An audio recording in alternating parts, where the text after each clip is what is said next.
This is a Huddle Sports Network broadcast. You can find us on Roku TV, Amazon Fire TV, Facebook, and of course YouTube. Get all your NFL news here first. He has time. He's got left side. Dobbs is there. Leaping grab. Touchdown. Touchdown.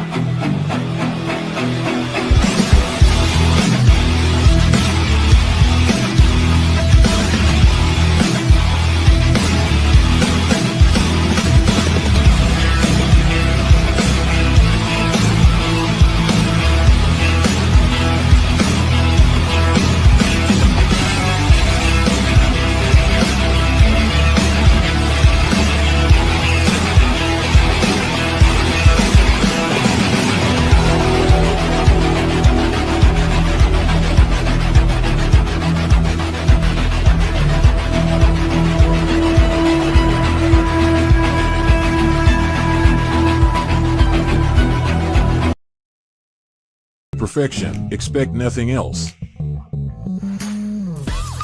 Do you like to make yourself a hot cup of coffee to start your day? We have both whole bean and grounded. Also great for all you iced coffee if not a hot kind of person. Even make yourself a frappe to quench your thirst. The best tasting coffee with espresso. It's only $18.99 plus taxes for a 12-ounce bag. Buy 1 to 5 bags and shipping is only $7. If you spend over $100, shipping is absolutely free. Good morning. Good morning. Victory Monday. Yes, it is for you. Not for everybody, but it is for some of us. Hey, I will say, though, your offensive coordinator looks so much fucking better than Shane Waldron. Yeah, exactly. Like, you guys actually look like a real team with him. Granted, it's a 1 week sample size, but it was a hell of a turnaround. That's a big difference. I mean, look, yesterday there's so much good football yesterday. Frickin' Lions, man. Jesus, they put on a clinic yesterday. There was just that was insane. Good morning, Wayne. Good morning, Fred. Well, one thing about the Lions, you notice they can only do it against weak teams. And then they pad stats, tell you the truth, all their coach is doing is going to get one of their starters injured. That's all they're going to do. You know what I mean? So, yeah, Lions look pretty freaking good. We didn't even – hey, good morning, Joe. We didn't even have to I mean, shoot. You didn't have to watch that game. That was the beauty of it. You didn't have to watch it. They did what they said they were going to do, or we thought they would do, just a lot more. But my question with that is, though, with the Lions, like, okay, it's great. They put up 52 points. At some point, I didn't watch the game. I don't think any of us did, but it looks like they played their stars the whole game. Dude, like, go ahead and hook her in the fourth quarter and stop showing your playbook to the world, right? At some point. Well, to me, that just screams that they want attention. They starved attention. You know what I mean? John, you don't think that we would do the same thing if we was in their position? No, we don't. No, we get up to the point where we know the game's pretty much done, and you run the clock out, and you take your starters out because you don't know what happens. You want your starters to get hurt? There's a bigger picture down the road, the playoffs. You need your starters in the playoffs. Look what happened to one of their linebackers already. You know what I mean? I get it. When your game is controlled, when you know it's done, it's either they don't trust their defense or they just want to pad stats just for the fucking hell of it. Oh, so JB is like Hendon Hooker did for and they can only do it against weak fucking teams. You know what I mean? It's like they got a pound in their chest because they can beat a weak fucking team. What is Mike talking about? Who touched the long snapper? What are you talking about? There is an angle that shows the guy's hands right by there. So it could have been that he touched him. From the angle, it's hard to tell 100%. Well, our offensive coordinator, our special teams coordinator, seen something in the Bears, how they lined up, and they're going to exploit it, and they did. He called it the days before. There you They go, were right gonna block there. one. Right there. And they Right did. there.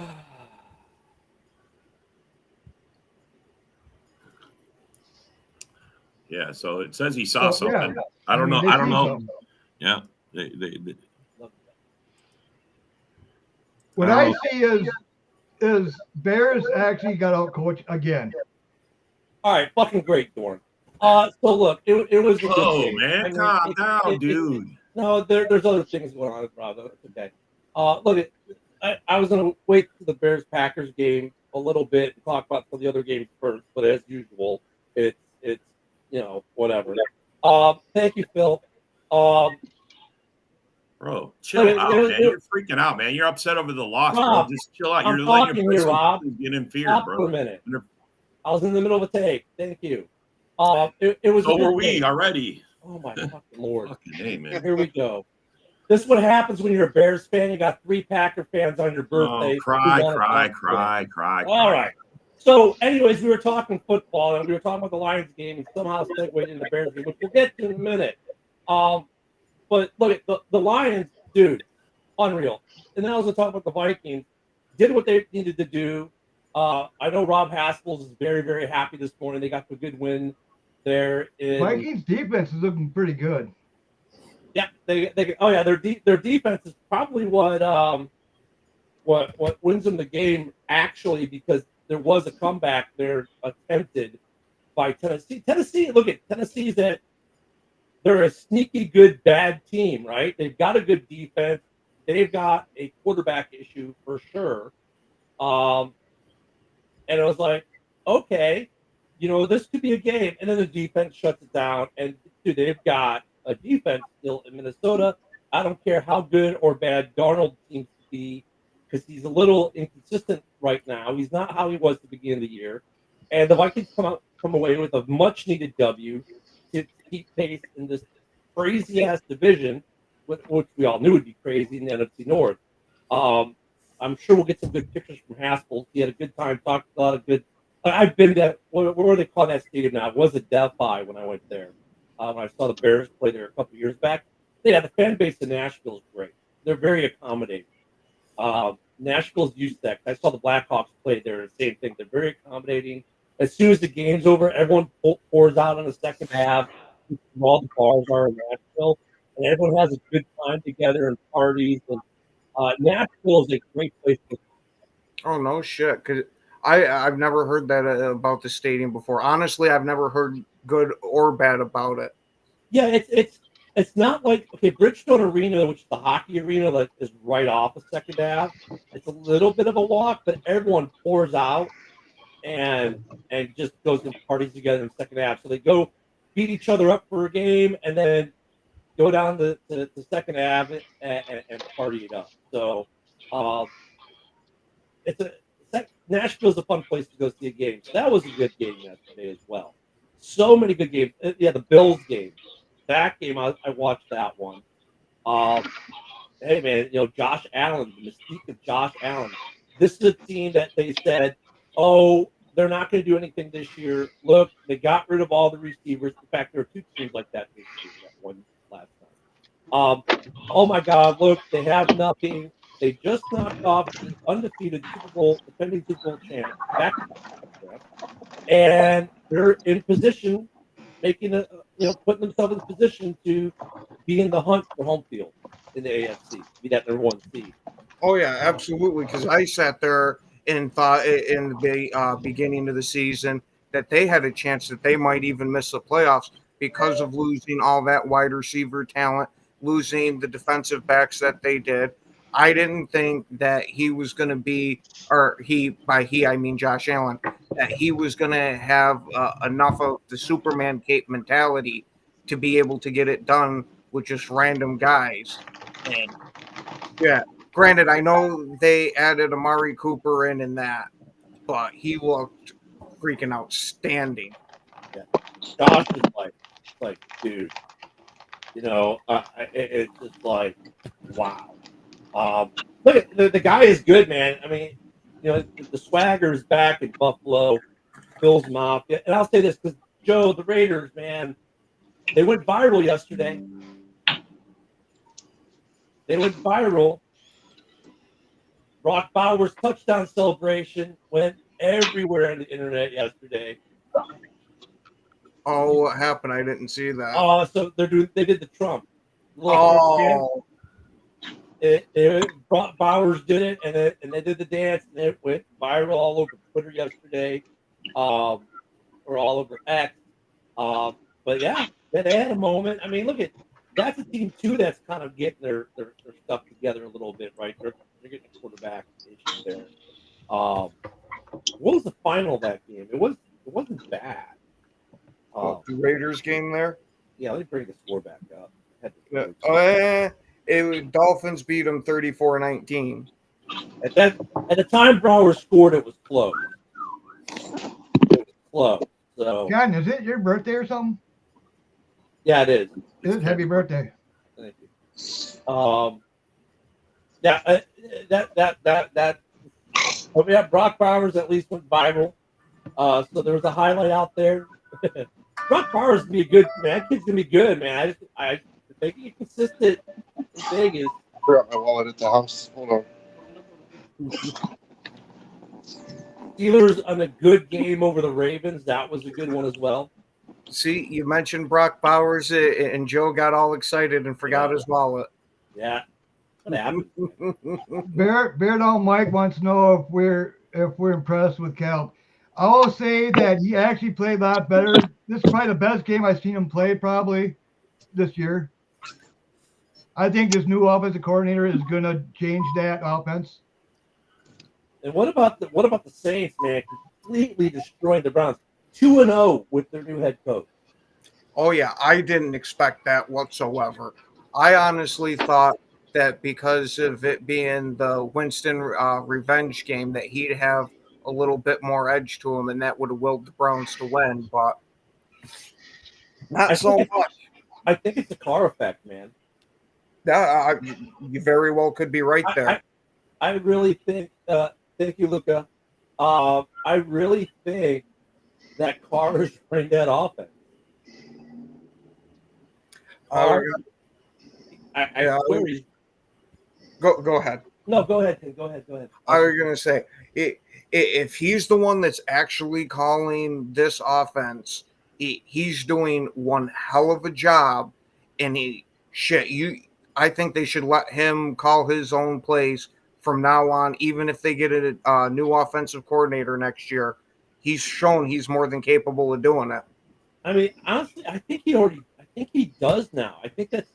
I mean, people forget when John Gruden had to leave the Raiders, like he took that team over for all intents and purposes, and he made them a competitive team. Carr is a smart dude. Like, say what you will, the dude's a smart dude. His brother's a smart dude as a commentator for the most part, but Carr, man, that dude, he runs that team. But that was the game. And of course, though, the Giants couldn't go a week on a bye and not make themselves the center of attention in the NFL. Yes, the Danny Dimes experience in New York appears to be over. Hello, Danny DeVito. Named the Week 12 starter. Yep, my cousin's going in to start. But no, I definitely think that's a good move for him, for the whole fact of, at least from last year, it looked like as soon as DeVito would be in the game, he'd be giving them a bit of an extra spark, and they seemed to like playing with him. So, hey, you already might not win the rest of your freaking games. You might as well put him in and see what happens. Yeah, and I mean, look, if they knew the Danny Dimes thing was going to be hit or miss, especially if you watch their Hard Knock, they tried to move up. When they couldn't, they said they did the best they could to build a team around what they had at that position. They're hunting in the offseason. Now, look, there's probably some free agents, right? Aaron Rodgers might be available. We'll see what they do in Pittsburgh, because I don't know if they're going to be able to re-sign both. And then there's a draft. See where they end up in the draft schedule. So there's going to be options in New York. probably for next year. Danny DeVito probably won't be, or DeVito will not be. I did say Danny DeVito. DeVito will not be the starter. Yeah, it's my birthday yesterday. Danny DeVito, 87 years old. The guy doesn't look it. Yeah, I just oof. So Dom's at work. Unfortunately, so yeah, that dude. Oh, Falcons believe me, I saw Dom last night, and he was just so thrilled about the Falcons' performance. I mean, Let me tell you, I haven't heard him trash that team that bad since the Super Bowl loss. they did not look good. Mike, They you don't played have the that kind of Minnesota power, Vikings. buddy. You don't have that kind of power. And then look at that. If you look at the AFC West, the Broncos are looking really good. Obviously, the Chiefs lose yesterday. And by the way, another team that wasn't supposed to be able to do anything. Well, okay, they beat Cincy, but Cincy's probably the worst team in the history of the NFL. The Chargers win again last night. And Chargers actually looking pretty good. that was an exciting game, too. Yeah. Came down to the last play of the game pretty much as well. I mean, dude, Chargers are looking good. And Khalil Mack didn't even play yesterday. He was out yesterday with injury. Chargers were looking good overall. But that second half was just like, back and forth. Great game. Joe Burrow, I feel for him, man. What are they, like 2 and something right now? I think they might have 3 wins. Hold on. Yeah, I can't remember if they're 2 or 3. You talking about? The Bengals. They got 4 wins, I think. Yeah, 4 or 3, weren't they, or something? Oh yeah, 4 or they're 5. 4 and 7. Yeah. 7. But man, what a game. What a game. And of course, the game everyone wants to talk about, and now we've gotten through the rest of the leagues. I know we're going to spend the next 45 minutes on it. The Bears-Packers game. And look, I thought our new OC Brown guy, I mean, it was immediate. It was an immediate, you could feel it immediately was different. Dude, we scored on our first drive for the first time all year. It was a field goal, wasn't a touchdown. Not perfect. I'll take it. First drive point, I'll roll with it. Look at Caleb, no turnovers, right? No turnovers, effective.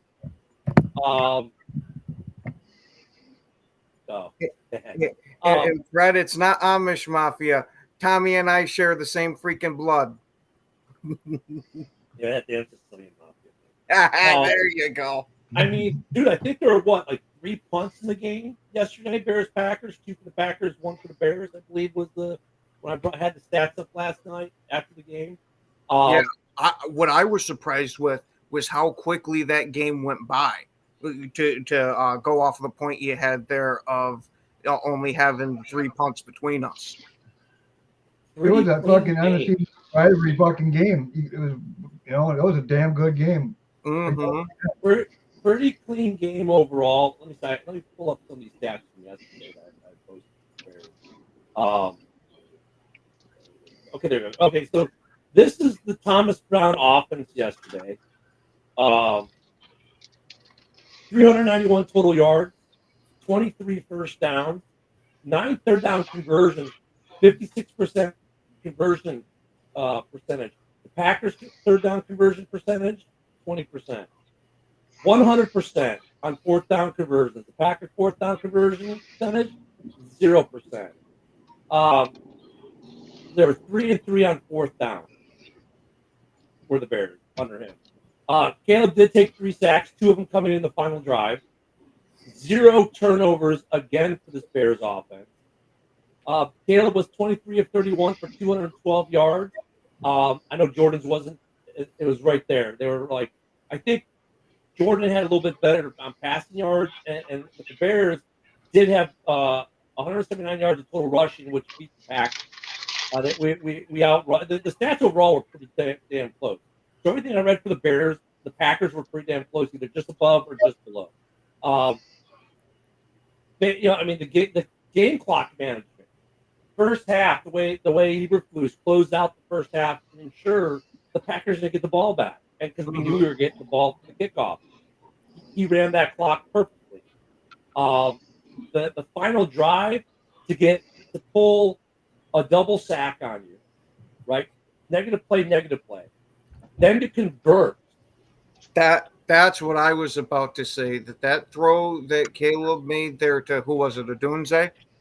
Yeah, that was a Dunze, and then the next play was Keenan Allen. Watch his shit. I will give that to him. There ain't no taking away from being able to get that done after being sacked twice in a row after only being touched once before that game. A lot of quarterbacks you would see would kind of go into a shell a bit. And not only that, but he made Ignay Bari miss on one of the freaking sacks. He got away. And then the throw to Keenan was another good throw. Were there still some passes? Sure, they're human. There's always some passes.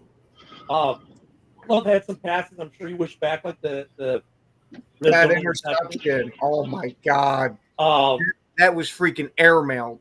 Well, when I say about Love, it seems like he tries to throw it in too hard and he overthrows them. You know, he's got to get that touch, earn that touch. You know, he wants to. On the same token, though, the two biggest plays of the game that Love had, Jalen Johnson slips and falls, and Watson just still had to make a great catch, right? And he did. But basically, Jalen fell. He was on the ground when that ball got caught. He slipped and fell. And that was that set up the go-ahead touchdown in the fourth, right? That huge play. And then there was another huge catch. The other big one was a 40-yarder. Defenders fell again, got turned around. And the ball looked pretty, a lot prettier than it probably really was. I mean, so I say that he's the luckiest MFer alive, but in the same token, he's good enough to take advantage of that, right? A lot of quarterbacks wouldn't have been able to take advantage of it. So it's a lot of luck. There was some luck there, but he was able to Watson made a beautiful catch. Jalen Johnson fell, and Watson still had to make Watson actually broke Johnson's ankles. And then plays. And then he didn't break ankles because they were both slipping. The only difference is AJ went to the ground. Watson was able to keep his feet and then dive and extend to make that catch. And then very acutely and smartly realized, no one touched me. Let me get up and run for another, 20 yards or so. That was a great play on his part. They both happened to slip. I don't know. Look at the field. We all know the field. The Soldier Field sucks. He's my cat trying to the house. But great play by him. Go Pack, go Big Rock. Love, man. He's able to take advantage. When the defense stumbles. Bears defense stumbled twice, and he caught him both times. And both times led to good things. And he had his interception. I thought the Bears did pretty decent on the run game, to be honest with you. What's ironic, both teams scored no passing touchdowns. All touchdowns were rushing. Oh, that's not true. Jordan Love, the first touchdown was a passing touchdown. After that, though, it was an all-running affair. Bears got both their touchdowns on the ground. After the first touchdown, it was all on the ground for Green Bay. I thought they did a pretty good job on Josh Jacobs, to be honest. It wasn't great, but he didn't run wild. Compared to what Jacobs could have done to you. Thank you, Big Rock. And I like what the Bears did on the running game, mixing it up between Swift and Roschon. Yeah, but Swift didn't really do nothing against us. It's more or less got a nice long touchdown on you. Cal more damage more than anything. Well, I think Roschon does a lot of damage, but then DeAndre got the kill shot on the touchdown. That was a nice touchdown run he had. But what about that block by Braxton Jones? I think that's what grabbed people more than the Swift run was that Braxton Jones just ran through it. That I'll give it to him. Unfortunately, that was a very violent block, and it's what I love to see my offensive linemen doing. Yeah. Just don't like to see it done to my team. Coming off our defense did not look good at all. Coming off the bye, I think it's just, man. The second half, they played a little better, but They need to clean a lot of things up, man. The 11th and 12th ranked defenses played each other yesterday. Both of them looked pretty good. Did both have moments that they wish they could have back? Oh, for sure. For sure. The Packers can't fucking rush with 4. They suck at that, man. They got to figure something else out, man. We cannot rush. We cannot keep doing the same shit. Hold on. I want to bring up a great stat that's oddly funny and very sad at the same time. Gary has now his 3.5 sack of the season, but this is his very first sack of the year that he beat an offensive lineman to do it. The other 2 sacks where he was completely unblocked. Gary might finally be getting that. We're going to hope. Well, the first sack we gave up was like, yeah, you didn't even see it coming.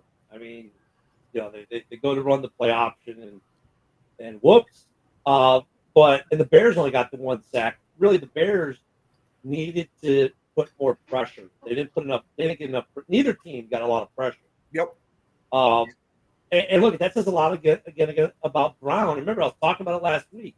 Change the play calling, right? They simplified the offense a little bit. They changed the play calling.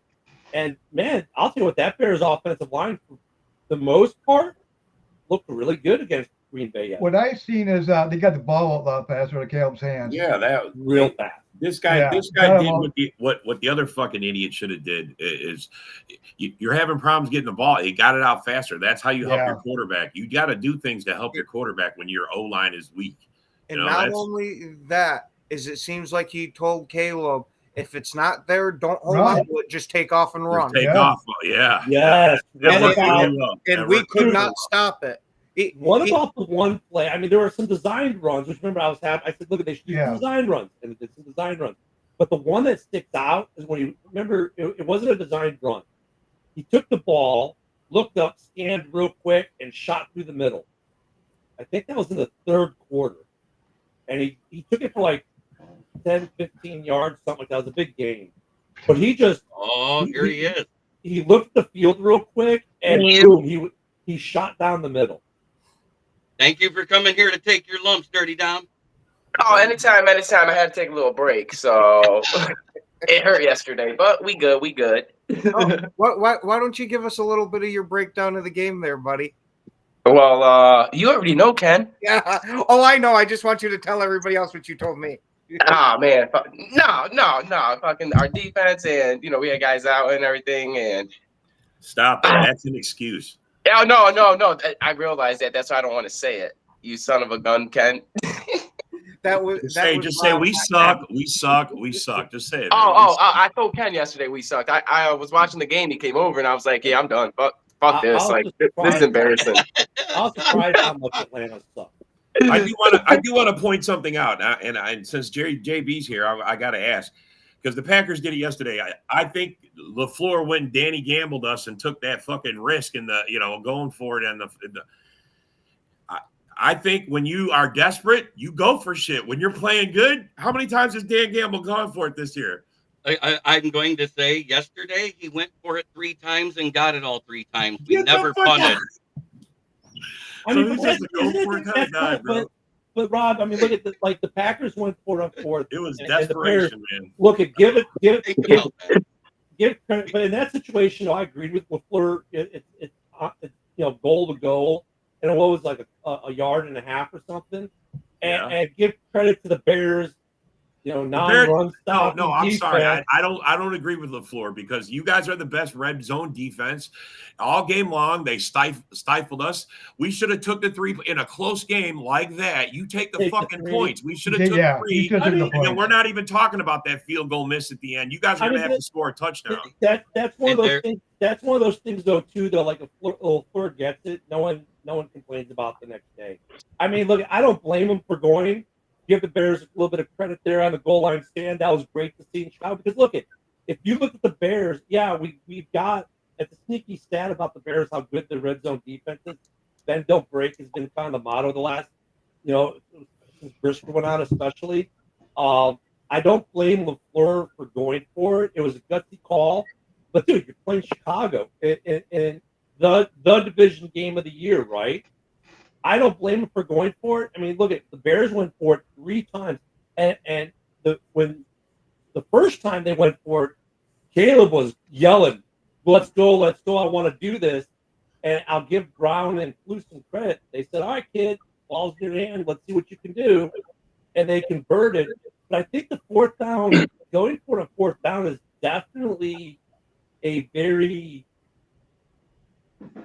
it's not the rarity or the oh my God moment like it used to be, I guess is what I'm trying to say, because it used to be that. Credit Dan Campbell and the Detroit Lions for changing the perception of the fourth down, going for it on fourth down, because it's commonplace now. And really now you get what we hear a lot of times from fans is, well, why didn't you go for it on fourth down? Why did you do the punt? Why did you go for the field goal?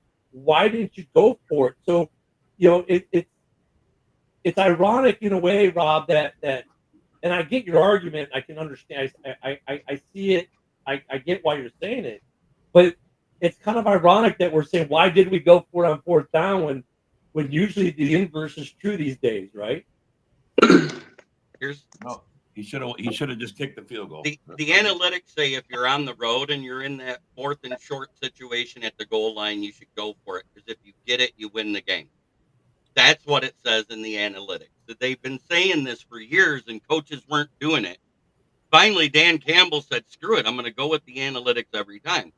And the only ones we went for were 4th and 3 or less yesterday, which we've been good at 86% of the time since Dan Campbell's been here.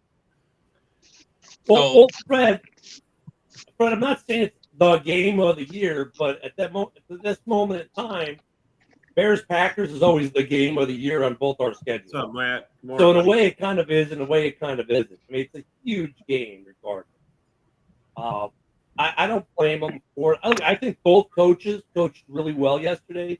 Head coaches. I love Bears fans. I really do. I love my fans. But Luce, I think, made the right call just going for the field goal at that point in time. You had just taken 2 sacks on that drive in back-to-back fashion, right? You're in field goal range that's comfortable. If you run another play, you could get sacked out of field goal range. Now, we haven't turned the ball over, but you could turn the ball over. I think the analytics told you kick the field goal, take the win, and go home. And what Bears fans didn't realize after the game yesterday, sometimes the other team makes a play. That's football. Kudos to the Packers blocking the field goal. You guys won it the same way the Chiefs did in Denver last week. Good job, because that's what you have to do. Those plays at the end of the game that shut somebody down on a scoring play, because a field goal is a scoring play, especially in a 1-point game. That's win or go home. Yeah, it was. That's all it is. And look, I mean, now that, all was their leverage, Kitty touch the center, who cares?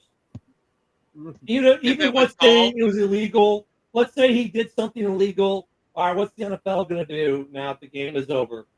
Oh, oops, our bad. I mean, it doesn't matter. That there was no flag on the play. At the time, on the field, they said it's not a reviewable play either. So they made a play, and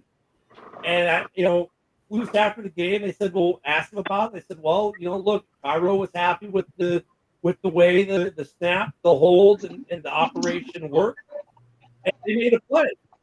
Isn't it wrong? I'm not hyping up the Bears, because at the same time, while there was a lot of great coaching moments for the Bears, there was a lot of bad coaching moments for the Bears.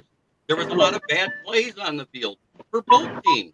Neither team showed to the potential that they're able of getting.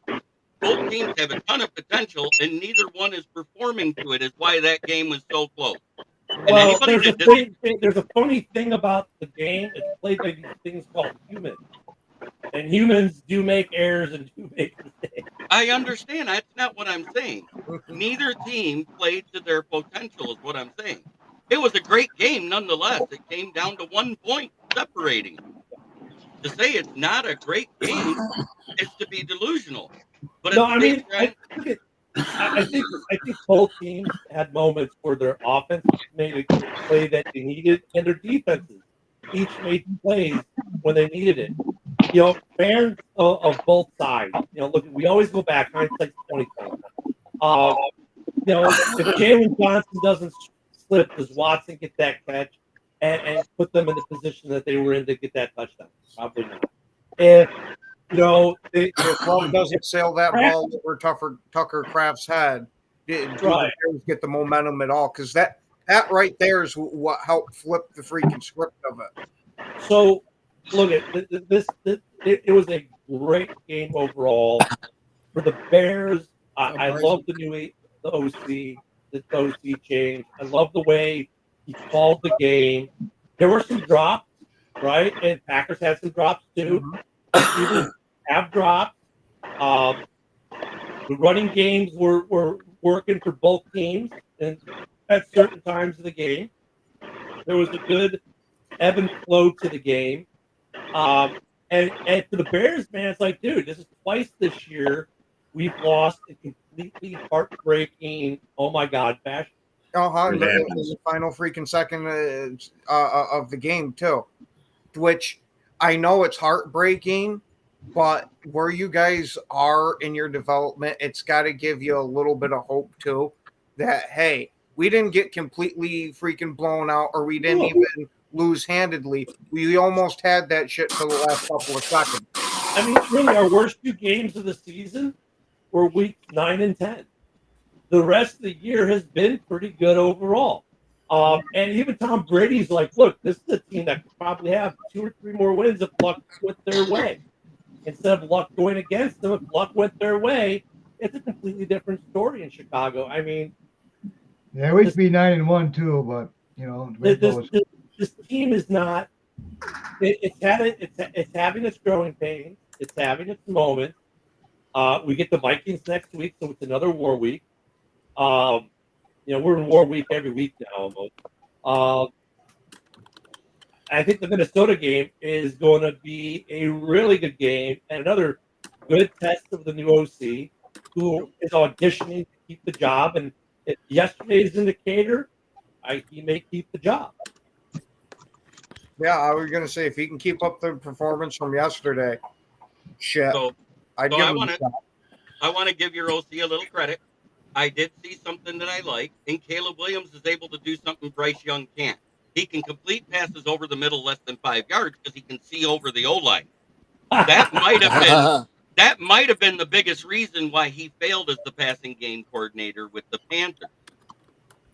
Maybe. I mean, you know, there's something to be said about that. But there's always something to say about the personnel. It's like Mike Martz. Like, I don't think anyone here would ever say Mike Martz was a bad OC, right? Horrible. Greatest show on turf. That's Mike Martz, right?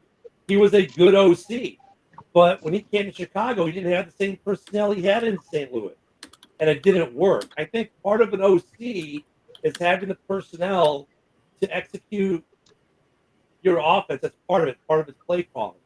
I think with Brown, the short stint he had with the Panthers, I think that's part of it. He didn't have the personnel, and now he's got the personnel.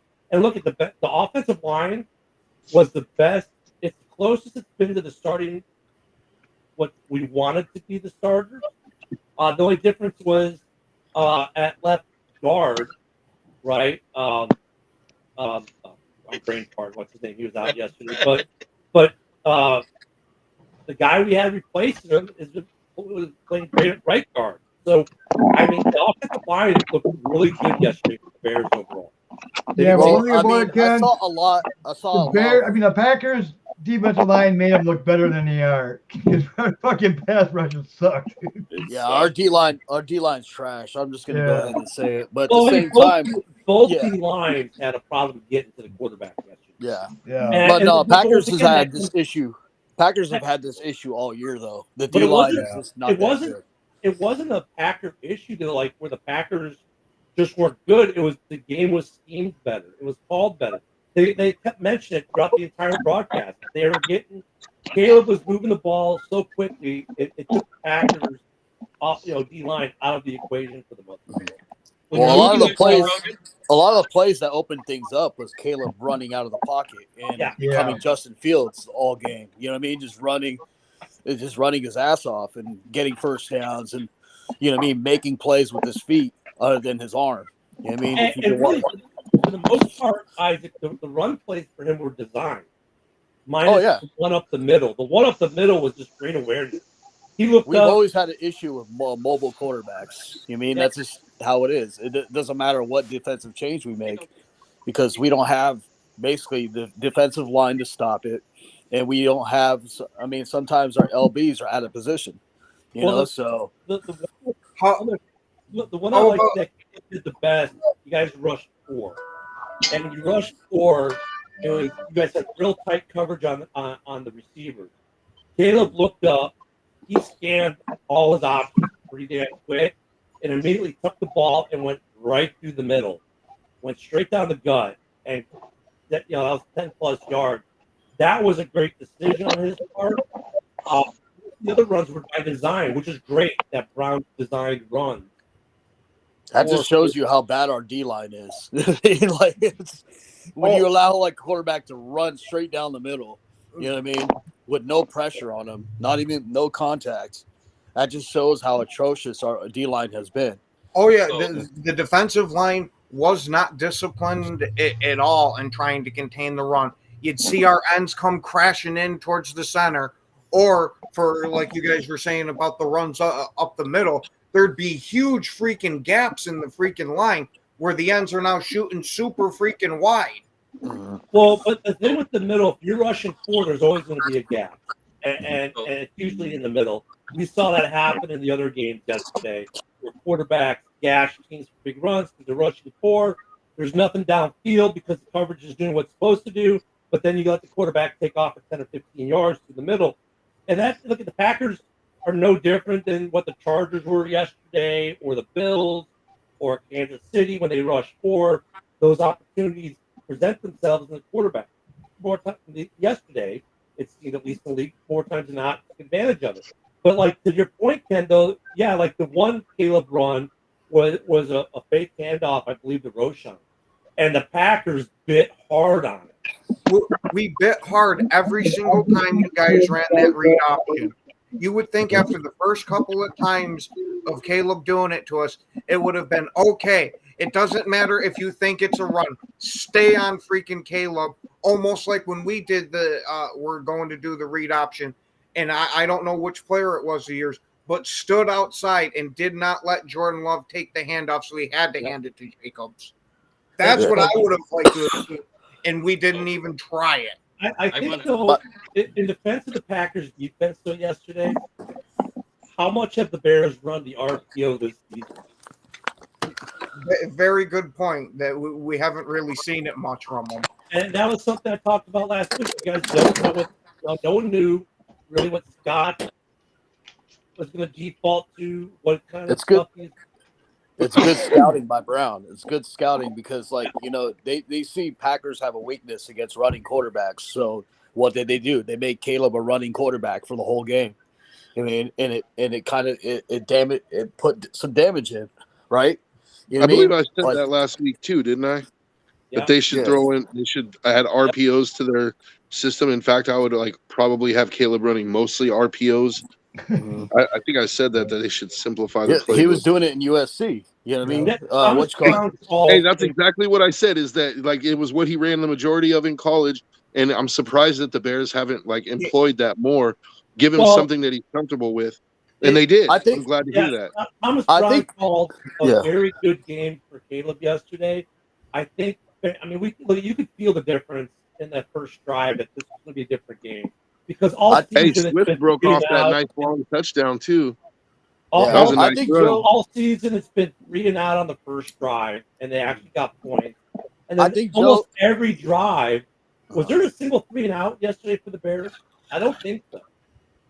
I think the punt was that they had already gotten a first down. I don't think the Packers had a 3 and out either, really, did they? I don't think either team did. Yeah, I don't think either team did. But for the Bears, man, they look at okay, this is the difference with Brown. Okay, so both teams go and score.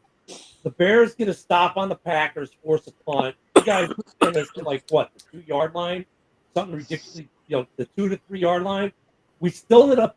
Now this series had our only punt of the game, but Caleb still was able to get a first down or two, and then we were able to flip the field on him. That does not happen with Shane Waldron. Well, another thing too is, there was a punt. Remember there was a offsides call or not offsides, but it was on the 50, somewhere right there, and you took the delayed game call, and there was a punt. But I think what it is that, what Joe's point is, the RPO. I think what they were expecting out of the offense is, there were so many weapons added, Keenan Allen, Odunze, and all those guys, that they expected a different type of offense in the RPO, because you have so many weapons now, that the RPO really shouldn't be designed for the Bears offense, but I guess it works. And, Brown showed, glimpses of that. Who knows if he keeps running the same thing, but it might be because they're playing the Packers. That's where it's most effective. Look at this yesterday, too. This also speaks of Brown's offensive design. Cole Kmet had, 2 catches yesterday. DJ Moore had catches. Keenan Allen had catches. Odunze had catches. Brock Bowers had catches. Brock Bowers had catches and went viral for his celebration dance. A lot of those catches. Hey, but I don't know if you guys heard this, but Brock Bowers is on pace to have the most receptions by a tight end in NFL history in his rookie year. I don't doubt that. I said this before the season started. I said by the end of next year, Brock Bowers will be the best tight end in football, and everybody will admit it. So I said he's exactly like Sam Laporta coming out for the Lions, and he probably would break the reception record for a rookie. I did say that when he was drafted. Here's the thing, Joe, and I think he might be the best tight end in football right now anyway. Just played for a really bad team. I mean, let's look at some guys that we all hyped up coming into the season that had good years last year that, while they still might be having decent years this year, have step back a little bit. Laporta, they step back a little bit. Jordan Love, they step back a little bit, right? There are players on all our teams who had good rookie performances that step back. So the question for Brock Bowers is going to be this coming into next season: does he maintain, or how big is that sophomore slide going to be? Because if he breaks the record for most tight end receptions, like, I don't think there's any way you can match that. Like he's gonna obviously have a sophomore slide, right? Like that record was just broke last year by Sam Laporta. That's what he's letting you know. Yeah, no, it's not just that. We're saying the same thing. That wasn't what I was letting him know, JB. The point was Laporta. I didn't realize that Laporta had the record. That's great. But the point was Laporta had this big year. I understand. I know exactly where you're going, Ken. You said it already. You said Brock Bowers have the sophomore slide. That was your question. I expect that he will. I expect that. Could be enough like Tanyan. Those touchdowns 1 year and look like crap for us. I don't think that'll. I don't think that's going to take him out of his game, though. Like we all kind of talked about it this year with Laporta, like with how good he was last year. Ken and I, especially, we both said I kind of expect him to have a slump. It doesn't mean he's a bad player. It's just it's hard to maintain that level of greatness for year after year after year. Not every season is going to be an all-pro season, Unless you're Kelsey. It's been different injuries. Kelsey's not having a good year though either. Did you know Kelsey didn't get all pro till his 5th season though? I bet Brock Bowers makes all pro before his 5th season. And Kelsey's not having a good year in Kansas City either right now. Oh yeah. His career is diminishing. He's getting old. But look at his level of consistency. Look at his level of consistency though. There's no tight end that's in the league that has the level of consistency that Kelsey had. Yeah. You know what I mean? Right. I don't know how he gets wide open like that. And everybody's saying, "Oh, it was Mahomes." No, he's been doing this since Alex Smith. You know what I mean? Right. So, But Tony, I don't know. Tony Gonzalez was pretty freaking good too, man. Oh yeah, TG I think is the best tight end ever, and that's in my opinion. You know what I mean? Brett says he expects Bowers to have a sophomore slide because they'll give it more attention, just like Laporta. And Fred, you're dead on. That's the thing. It's not the from rookie year to second year, teams make adjustments, right? And with the Raiders case, if he's still going to be the only weapon, and yeah, he's definitely going to get a lot more. You know, they're going to change. They're going to design defenses to stop Brock Bowers if they don't get some receiving help. Yeah, so running help in that in Vegas. It's quarterback help. Tight end is the quarterback's best friend. You know They what I mean? are. That's what it is. It's a quarterback's best friend. Yep. And so if we get a quarterback next year, woo, Brock Bowers is going to be perennial All-Pro, dude. Yeah, I heard Rodgers is coming over to. Joe going to get his Raiders. indoor tattoo. But if the Raiders don't fix that O-line, that quarterback will struggle too. Yeah, You gotta but do both. the Raiders have $100 million in cap space for next year as of right now. I fully expect them to make some changes on the offensive line with partly with that money, but also in the draft. I think they'll use their second round pick to get a guard. This offseason, Joe's going to be interesting because I think the Bears. And also, I just wanted to point out that General Antonio Patton kept the tank on track. So we are now like the fourth pick in the NFL draft. So here's the interesting thing about the upcoming. I can't believe we're already at that point of the year. We're already talking off season. The season just flies. Look at offensive linemen are going to be at a premium. The draft is full of them this year. Free agency, not so much. Quarterbacks, like every year, are an issue. However, there are some like Aaron Rodgers might be out there. Danny Dimes is obviously going to be out there. One of the guys in Pittsburgh may be out there. Don't know if they'll be able to keep Fields and Russ. You know, right now it's looking like there are two good quarterbacks in the draft, and after that, well, there'll be 3 or 4 because someone will come up to the combine and have a great day and pull Richardson. But I wanted to give 2 stats before I went and did my show, but that's okay. All right, have a good show. We'll see you in a bit, JB. Have a good show. I gotta say one thing about it's gonna be an interesting off season because there are a lot of teams that are looking for offensive line help. The Bears, the Raiders, Carolina, Jacksonville, probably. You know, there are a lot of teams. Well, I gotta say a couple things. First of all, happy birthday, Ken. You know what I mean? Yeah. Another thing is, you know, I've been a stickler on Rich Bisaccia this whole year. Like, he hasn't adjusted to the new way things are, kicked off, and his special teams unit hasn't been as good as it was last year. But hell of a design on, what led to the block field goal. He said, he told everybody on the sidelines, he even told LaFleur what the weakness point in the middle of the line was. And Carl Brooks took advantage of that. Yep. He called the block kick before it even happened. Play. Yeah. And for sure enough, Carl Brooks came up, made the play, and Rich Bisaccia was correct. So hey, I just wanted to throw out there to Philip Kerrigan, Nate Davis is going to be washing cars next year, bro. Oh, yeah. Yeah, Nate with Leatherwood. Leatherwood are going to start a car wash. Isaac, the thing about that play, too, you want to talk about making a play by your tippy of your fingers. I mean, if that guy is a millimeter shorter, he might not get that ball. You want to talk about a game of inches? This was a game of millimeters yesterday. I mean, at first you couldn't even tell it was. You could tell it was blocked. Obviously, didn't get there, but I mean, they also showed a graphic too that. He barely got that ball. What's amazing is, and I think it's something that we don't necessarily as fans. We think of a block, we think of a big. We hear the thunk of a guy's hand, dude. That ball grazed his fingertips pretty much, and just enough to get it. And how much that graze can change. But at the end of the day, ball is the Bears are 0-11 against the Packers. Okay, whatever, John. That's what a good show. Here comes John.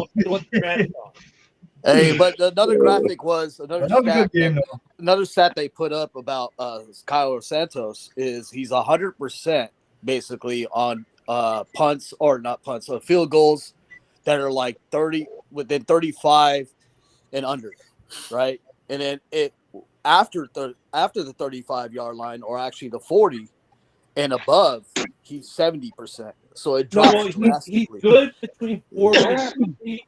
His misses have been all 50 plus. Thank you, Rob. Hope you had a great time there in Nashville. Thank you, Becky. So I mean, it was that. Look, it was that. I love Cairo Santos. I think it's a tough one because if you're the Bears, do you move on from Cairo Santos? And look at. No. I know Woody's cursing me right now. I've had the thought throughout the season because now in the league, these kickers are making them for almost 60. And here we've got a kicker that after 47, 48, it becomes a little iffy. Mm-hmm. But Santos was mostly clutch for you guys. He is. Yeah. That's the hard part, Isaac. He is clutch. Yeah. Anything up to about 50, he's clutch.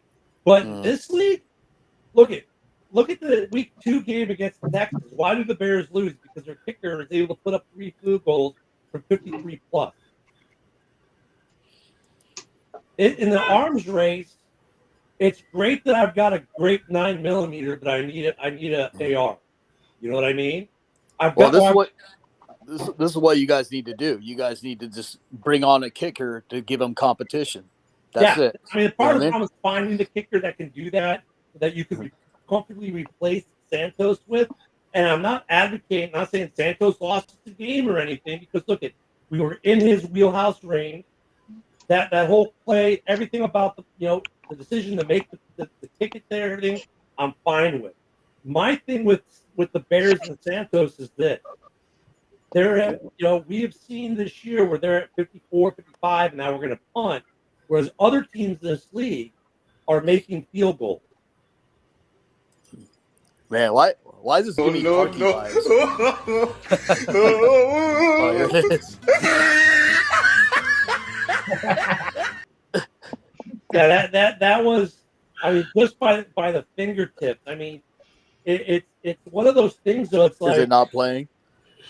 I really like Santos, but we need range, and I think every team's gonna do that. Whoever your kicker is, if they can't kick it 55, trust me, they're looking for the guy to replace you. Too bad there's no more Carlson brothers. Right? Yeah. Well, it's crazy how many and we got the best one. Come down to some crazy shit like this. I'll tell you what, though, all the shit you want to talk about the Cowboys, but they're kind of showing the league the way. They went and got a former MLS player, and that guy's been automatic from basically everything just below, from 58. Yeah, count it. This guy, they don't have a quarterback. They're going to go raid the MLS. They're going to go raid guys who were drafted in MLS and didn't make MLS rosters and say, hey, have you ever thought about kicking a football? Imagine a guy like Roberto Carlos as a field goal kicker. That guy can boost the damn ball. I want to see Messi kicking field goals for the Miami Dolphins when he retires. He'd be the first kicker making $30 million a year. Yeah. You know what the other? Could you imagine Lionel Messi would fill NFL stadiums everywhere just because he's Lionel Messi? The other kickers they should go after is guys that play rugby. I mean, those guys' legs are huge as hell. They know how to kick a ball. Yeah, that's true. So great games yesterday. Who's tonight? Real quick, we got about 30 seconds. Cowboys and Texans. Yeah. So the Battle of Texas tonight. Speaking of big field goal kickers, we're going to see 2 guys with massive legs tonight. I wonder how many 50-plus yarders we're going to see tonight. Texans are going to kill the everyone. Cowboys. Enjoy the game. Hopefully, I'll survive the night, and I'll see you all here tomorrow. Thank you for the birthday wishes, guys. We'll see y'all tomorrow. Enjoy the game tonight, and see you tomorrow. Peace out.